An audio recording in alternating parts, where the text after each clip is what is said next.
புரட்சித் தலைவர் எம்ஜிஆர் அவர்கள் ஏழைகள், சக கலைஞர்கள் என பலருக்கு பல தடவை உதவிகள் செய்திருக்கிறார்.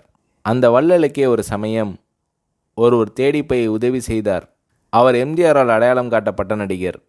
எம்ஜிஆர் அவர்களை வைத்து தாவரிசையில் படங்களை தயாரித்த சின்னப்பா தேவர் தான் அவர். 1966இல் எம்ஜிஆர் அவர்கள் குண்டடிப்பட்டு மருத்துவமனையில் சிகிச்சை பெற்று வந்த நேரம் எம்ஜிஆர் அவர்களின் உடல்நிலை, அரசியல் எதிர்காலம், திரைப்பட எதிர்காலம் குறித்து ஒவ்வொரு விதமாக ஒவ்வொருவரும் பேசி கொண்டிருந்த சூழ்நிலை.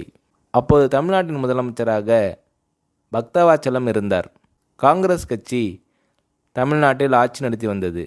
மருத்துவமனையில் எம்ஜிஆர் அவர்களை பார்க்க வருகிறவர்களை போலீஸ் கண்காணித்து வந்த நேரம், தனக்கு ஒரு காலத்தில் உதவிய எம்ஜிஆர் அவர்களை சின்னப்பா தேவர் அடிக்கடி மருத்துவமனையில் சென்று பார்த்து எம்ஜிஆர் அவர்களின் நெற்றியில் திருநீர் பூசி ஆறுதல் கூறி வந்தார்.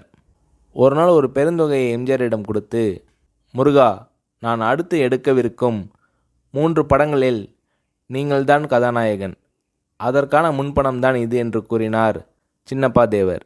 தேவர் அவர்களின் இந்த செயல் எம்ஜிஆர் அவர்களை கண்கலங்க செய்தது, நெகிழ வைத்தது. இதனால் உணர்ச்சி வசப்பட்ட எம்ஜிஆர் தேவர் அவர்களை கட்டிப்பிடித்து நன்றி கூறினார்.